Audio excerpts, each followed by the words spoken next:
오늘의 묵상의 말씀 느헤미야서 2장 10절에 있는 말씀부터 14절까지 보도록 하겠습니다. 호론 사람 산발락과 종이었던 암몬 사람 도비아가 이스라엘 자손을 흥왕하게 하려는 사람이 왔다 함을 듣고 심히 근심하더라.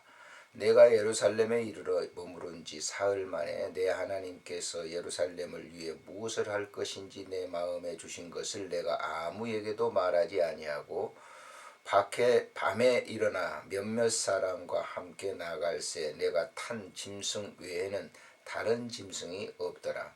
그 밤에 골짜기 문에 나가서 용종으로 본문에 이르는 동안 보니 예루살렘 성벽이 다 무너졌고 성문은 불살랐더라. 앞으로 나아가 샘문과 왕의 못에 이르러서는 탄 짐승이 지나갈 곳이 없는지라. 아멘. 느헤미야서는 이제 바벨론에서 유다 백성들이 이제 본국에 돌아와 제1차로 포로 귀환을 해서 성전 공사를 이제 진행하는 그런 가운데 고레스 왕이 바뀌어지고 이제 아다다스다 왕으로서 왕이 되게 되죠. 이때 이제 본국에서 소식이 왔는데 성전 공사가 중단됐다라고 하는 그런 소식이 오게 되죠. 이 느헤미야는 당시에 이제 아다다스다 왕의 음식을 전부 전담하는, 그러니까 지금 말한다고 하면 이제 주방을 책임지는 그런 이제 신하로서 있었습니다.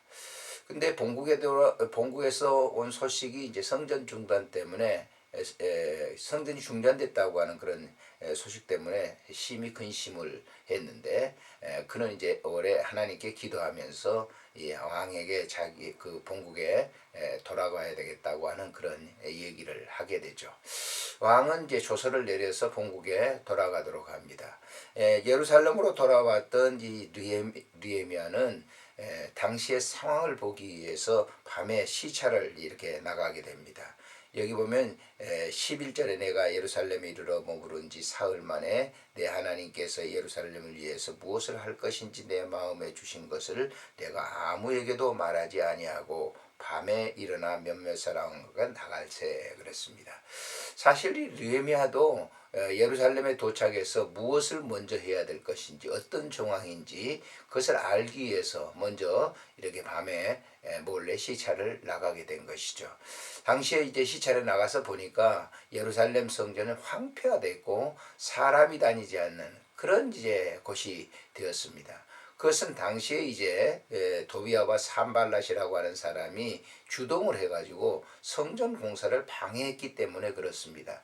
그래서 앞절에 소개합니다마는 10절 있는 말씀에 보면은 호른 사람 산발락과 종이었던 암몬 사람 도비아가 이스라엘 자손을 흥왕하게 하려는 사람이 왔다 함을 듣고 심히 근심했다. 바로 이 사람들이 주동자가 돼서 성전 공사를 갖다 완전히 하지 못하도록 했던 것입니다. 그래서 그 성전의 상태는 황폐화됐다라고 하는 것이에요. 그래서 그것을 보면서 느헤미야가 어떻게 그 일을 진행해야 될 것인가를 정황을 살피게 됐습니다. 그래서 성전 공사를 이제 시작하게 하는 일을 갖다가 하게 되는데요. 18절에 보면 또 그들에게 하나님의 선한 손이 나를 도우신 일과 왕이 내게 이런 말씀을 전하였더니 그들이 말이 일어나 건축하자 하고 모두 힘을 내어 이 선한 일을 하려 하매 그랬습니다. 자, 유다 백성들에게 느헤미야는 이런 사실을 얘기를 합니다. 하나님께서 하신 그 일을 우리가 추진을 해야 된다. 다시 성전 공사를 재개해야 된다라고 유다 백성들에게 얘기했을 때 그 유다 백성들이 다시 일어나서 성전 공사를 재개하게 됩니다. 이때 다시 도비아 산발랏이 방해를 하지만은 그 성전 공사는 진행이 돼서 완공되었던 것을 이렇게 볼 수 있는 것이죠. 하나님께서 하시는 그런 사역은 그 누구도 말릴 수 없다라고 하는 것이죠. 느헤미야를 통해서 우리가 그런 사실을 보게 됩니다만은 사실 느헤미야는 1차 본국에 돌아왔던 유다 백성들이 다 완공을 할 줄 알았어요. 그렇지만 그것이 잘 하지 못했을 때 그 왕에게 다시 부탁을 해서 자기가 본국에 돌아와서 그 성전 공사를 마무리하고 수문학 광장에 다시 모여서 하나님께 영광을 돌렸던 그러한 것을 이 르히미야서에서 소개하고 있습니다.